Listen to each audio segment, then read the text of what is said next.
May 1st, 1898. In the dim light of dawn over Manila Bay in the Philippines, as the soldiers of the Spanish fleet were just beginning their day's preparations, a new power appeared on the horizon, the American Asiatic Squadron. Led by Commodore George Dewey, the modern steel warships of the United States were leagues ahead of the wooden Spanish vessels. Within a few hours, the Spanish fleet, a symbol of 3 centuries of colonial power, was shattered by Dewey's cannons and sank into the depths of the bay. Thousands of Filipinos watched this scene from the shores of Manila. There was no fear in their eyes, only hope. To the Filipinos, weary from a long and bloody revolution against Spanish rule, the arrival of the Americans was a message of liberation. They believed that this war, waged by the champions of democracy against tyrannical Spain, had come to make their dream of independence a reality. This belief was further strengthened when the Americans brought the exiled leader of the Filipino Revolution, Emilio Aguinaldo, back from Hong Kong on one of their own ships. But history is a cruel irony.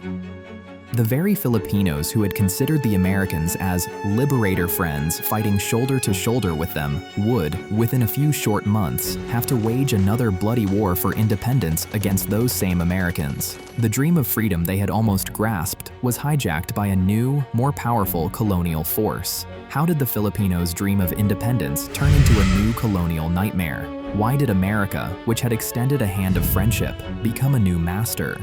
And why did America, having emerged as a liberator, transform itself into a colonial power? We will attempt to find the answers to these complex and controversial questions in today's episode.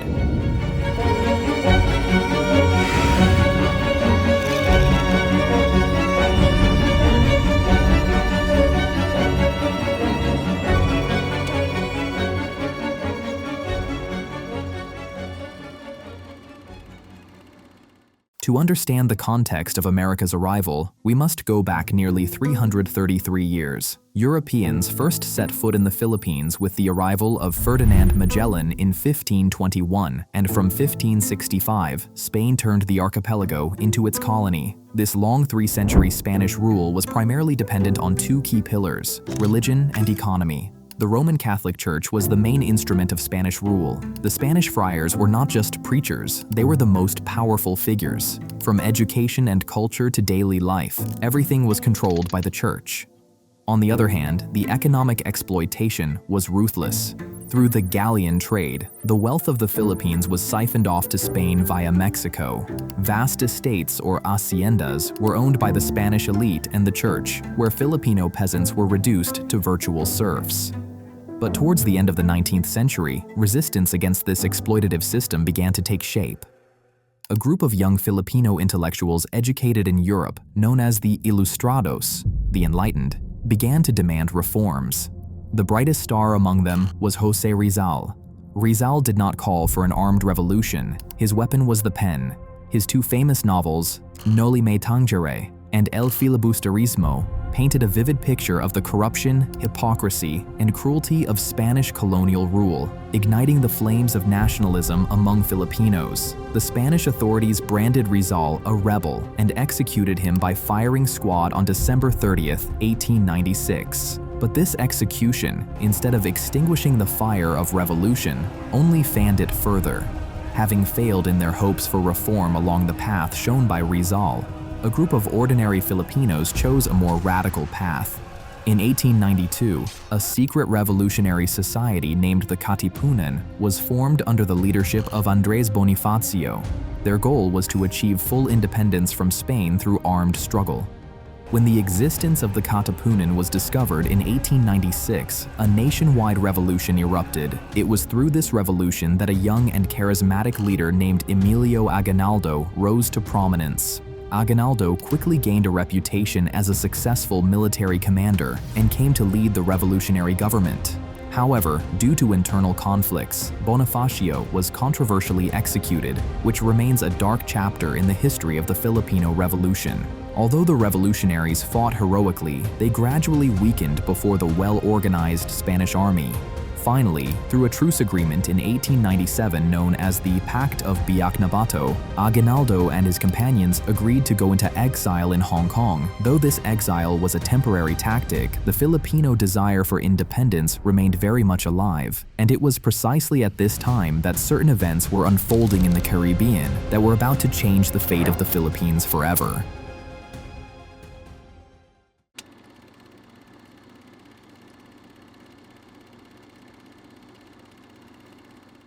In the 1890s, another Spanish colony, Cuba, was embroiled in a bloody struggle for independence. The American newspapers, particularly the yellow journalism of William Randolph Hearst and Joseph Pulitzer, were creating intense anti-Spanish sentiment among the American public by publishing exaggerated stories of Spanish brutality in Cuba. Amidst this tension, on February 15, 1898, the American warship USS Maine, anchored in Havana Harbor, sank in a mysterious explosion, killing 266 American sailors. Although the cause of the explosion remains unknown to this day, the American media, without any evidence, blamed Spain and created a war frenzy with the slogan, "Remember the Maine." This opportunity was seized by the imperialist-minded leaders in America at the time. Influential figures like Theodore Roosevelt, who believed in Alfred Thayer Mahan's theories on naval power, had long been seeking an American naval base in Asia and a gateway to the vast market of China. The Philippines was the perfect location for that geopolitical strategy.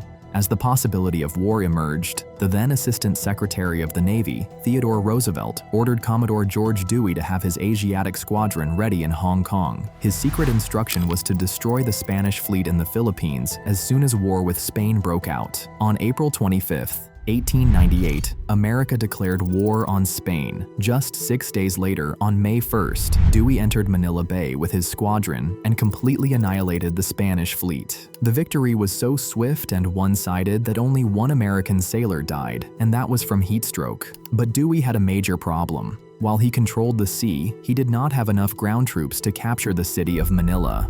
This is where he needed the Filipino revolutionaries. Dewey established contact with the exiled Emilio Aguinaldo in Hong Kong. Several meetings took place between Aguinaldo and American consuls. There is controversy over what exactly was discussed in these meetings. Aguinaldo and his companions claimed that the Americans had given them a verbal promise of Philippine independence. On the other hand, the Americans always avoided giving any written commitment.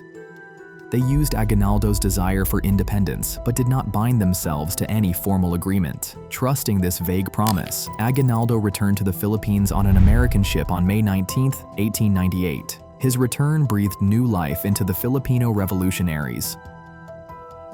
With arms supplied by the Americans and the support of Dewey's naval blockade, Aguinaldo's forces with incredible speed took control of most of the Philippines, including the entire island of Luzon. On June 12, 1898, Aguinaldo declared Philippine independence in Cavite, and the Filipino people raised their own flag for the first time. It seemed that the establishment of an independent Philippine Republic was only a matter of time.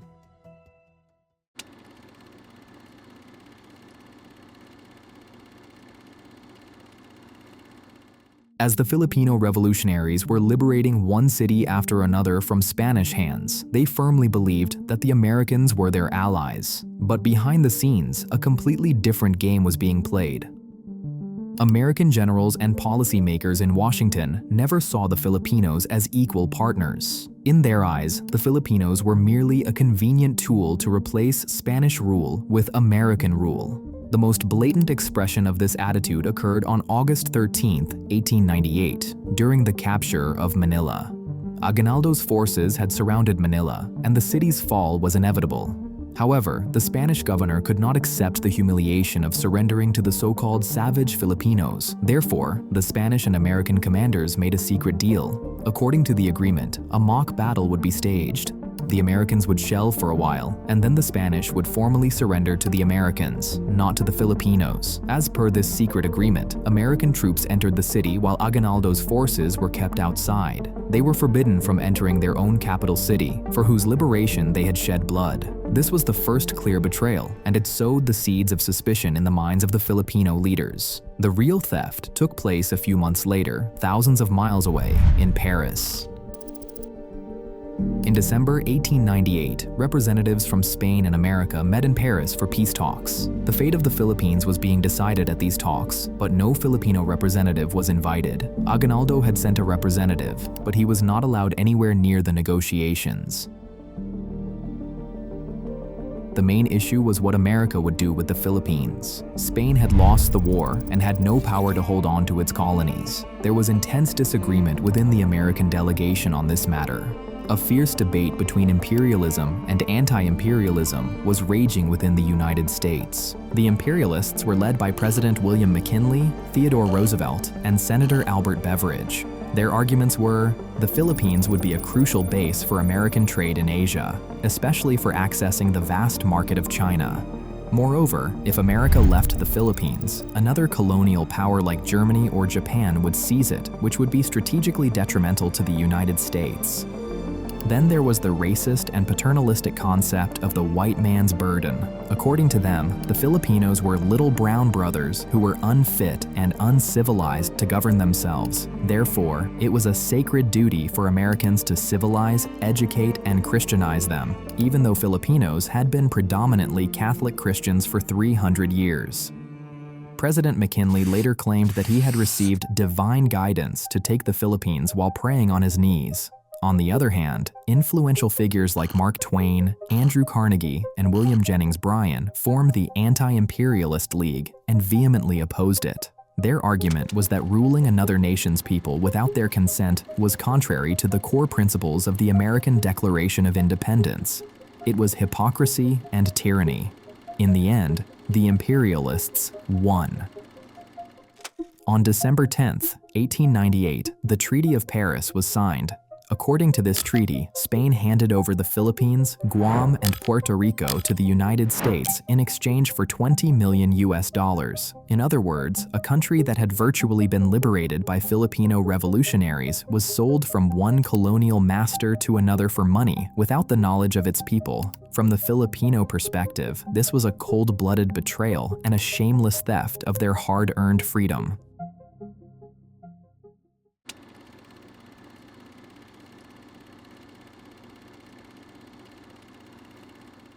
As soon as the news of the Treaty of Paris reached the Philippines, the fragile relationship between the American and Filipino forces completely shattered. The Filipinos realized they had been deceived. President McKinley declared the policy of benevolent assimilation, stating that America had come to the Philippines to help, not to rule. But to the Filipinos, this was merely a sweet coating for colonial rule. They wanted independence, not a new master. Around Manila, the two armies faced each other with guns pointed, creating an explosive situation. That explosion occurred on the night of February 4, 1899. An American sentry, Private William Grayson, shot and killed a Filipino soldier crossing the Santa Mesa Bridge in Manila. This single incident was the spark that ignited the war. American commanders used it as a pretext for a planned Filipino attack and launched an all-out assault on Filipino positions the next morning. The Philippine-American War had begun. The Americans thought it would be a short and easy war. They were mistaken. This war was many times longer, bloodier, and more brutal than the Spanish-American War. The war can be divided into two phases. The first phase was conventional warfare. The army of Aguinaldo's newly formed Philippine Republic fought bravely. Their most skilled commander was General Antonio Luna, a European-trained military genius with a fiery temper. Luna mounted several successful defenses against the Americans. But his strict discipline and opposition to political interference made him enemies within the Filipino leadership. In June 1899, Luna was treacherously and brutally assassinated. It is believed that Aguinaldo's tacit consent was behind this murder. Luna's death was the biggest blow to the Filipino conventional war effort. Facing the well-organized and technologically superior American army, the Filipinos were gradually forced to retreat, and by November 1899, their conventional army was all but destroyed. Then began the second and more horrific phase of the war, guerrilla warfare. Aguinaldo ordered his forces to split into small groups and spread out into the villages and jungles. The Filipino guerrillas continued the fight by launching surprise attacks, cutting American supply lines, and then blending in with the civilian population. In response to this guerrilla warfare, the American army adopted tactics that were arguably more brutal than those of the Spanish. They began to implement the same reconcentration camp policy for which they had condemned Spain as uncivilized. Village after village was burned down, and civilians were forced from their homes into unsanitary camps to prevent them from helping the guerrillas. Thousands of civilians died of disease and starvation in these camps. Brutal torture was used to extract information from prisoners. The most infamous of these was a method called the water cure, where a prisoner was nearly drowned to force a confession. In places like the island of Samar, General Jacob H. Smith ordered his troops to kill all males over the age of 10, an order tantamount to genocide. The war also poisoned the mentality of American soldiers. They often did not regard Filipinos as human beings, which further fueled their brutality. This undeclared war lasted until 1902, although resistance continued in some regions for another decade. In 1901, Aguinaldo was captured in a daring operation led by General Frederick Funston. Aguinaldo then swore allegiance to American rule and called on his comrades to surrender, which was the final nail in the coffin of organized resistance. About 4,200 American soldiers were killed in this war. On the other hand, the Filipino losses were staggering: about 20,000 soldiers and an estimated 200,000 to 1 million civilians died from war, famine, and disease. It was an extremely painful chapter in Philippine history.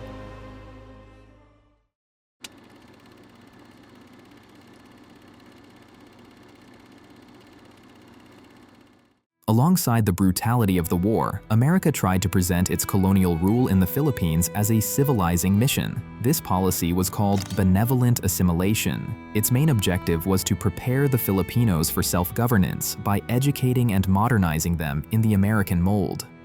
Under this policy, the Americans introduced certain institutional changes that profoundly affected the country's future. The most notable and positive aspect of this rule was the introduction of a public education system. In 1901, about 500 American teachers, known as the Thomasites, arrived by ship in the Philippines and established a nationwide public school system. English was made the mandatory medium of instruction, which also somewhat marginalized their local languages and culture.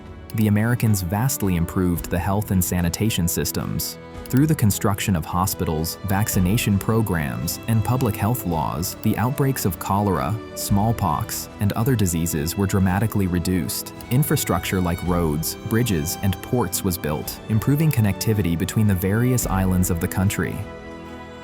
Politically, the Americans gradually began to include Filipinos in the process of self-governance. An elected Philippine assembly was formed, and the judicial system was restructured based on the American model. But this benevolent rule also had a dark side. Economically, the Philippine market was opened up to American corporations.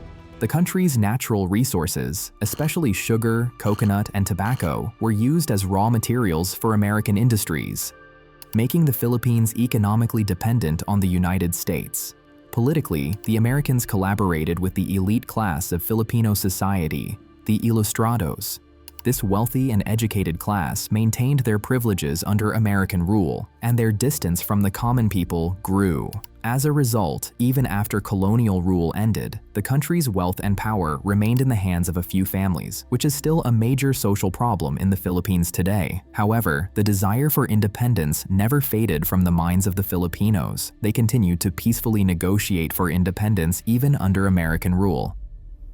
The Jones Act of 1916 was the first time the Philippines was formally promised independence in the near future. Finally, the Tydings-McDuffie Act of 1934 set a timeline for granting the Philippines full independence after a 10-year Commonwealth period. But this process was delayed when Japan occupied the Philippines during World War II. After the war, as per the agreement, on July 4, 1946, America formally granted independence to the Philippines. The independence that could have been achieved in 1898 required the Filipinos to wait nearly half a century longer and endure the horrors of another world war. It was an almost unequivocal yes. They had ended Spanish rule and were on the verge of independence. The Americans came as allies, snatched that victory, and imposed a new and even crueler colonial rule. The Treaty of Paris was a legal cover through which a nation's right to self-determination was purchased for $20 million. America's motives were complex. They included economic greed, geopolitical ambition, and a misguided sense of racist superiority embodied by the white man's burden. Though they saw themselves as liberators, their actions were those of an imperialist. The Philippine-American War is a forgotten chapter in American history because it directly contradicts the core principles of their own Declaration of Independence. But for the Philippines, it is a deep national trauma that taught them that in international politics, the dreams of independence of weaker nations are often rendered insignificant by the national interests of powerful countries. This history of betrayal sowed the seeds of the complex relationship between the Philippines and America.